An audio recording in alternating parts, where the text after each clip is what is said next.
Bonjour.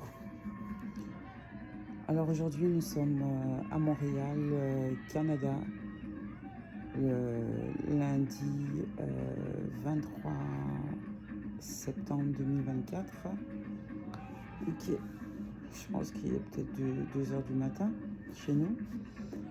Dans le cadre de mon programme longitudinal en éthisme et développement international, qui est un programme intergénérationnel et personnalisé.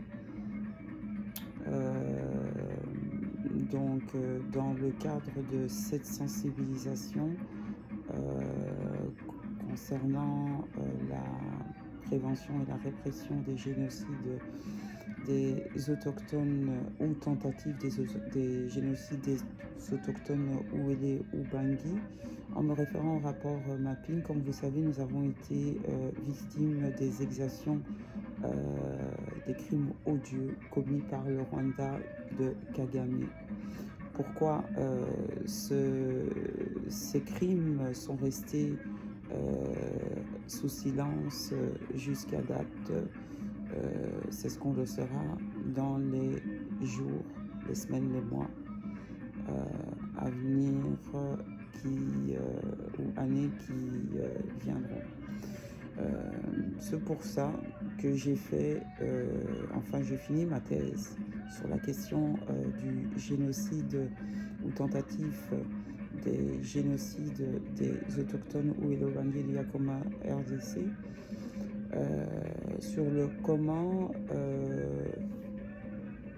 le transfert de la vision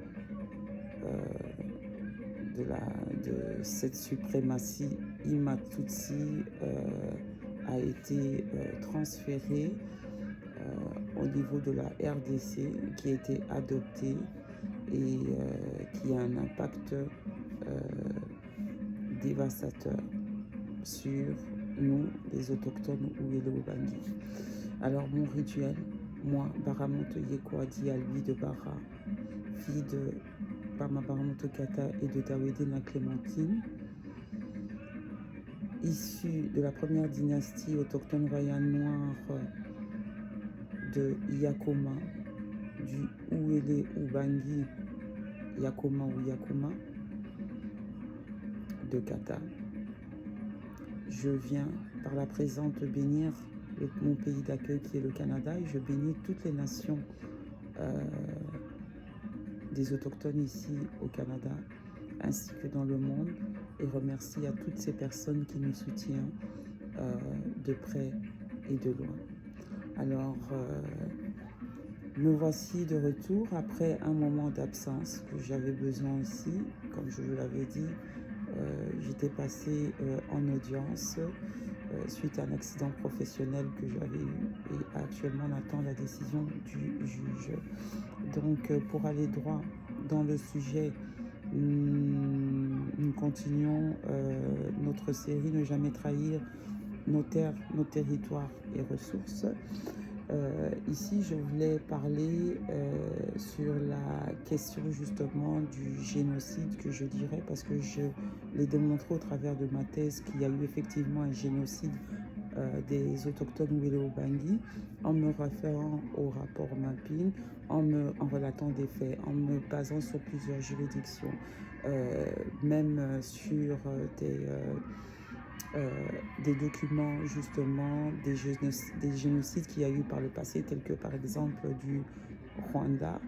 Et justement en parlant du génocide du Rwanda, c'est de là où je voulais en venir dans mon rapport, où j'explique comment est-ce que cette vision-là de la suprématie Tutsi, qui est une vision raciste, Ima-Tutsi, c'est une vision qui est raciste parce qu'elle vise justement à exterminer les autochtones. Mais ici, il s'agit des autochtones Ouélo-Bangui de Yakoma qu'on retrouve dans le rapport Mapping. Donc, ils le font comment? Et c'est ça que justement que je démontre et que je confirme qu'il y a eu justement un génocide, et qu'actuellement, il y a une préparation de génocide, parce que le génocide,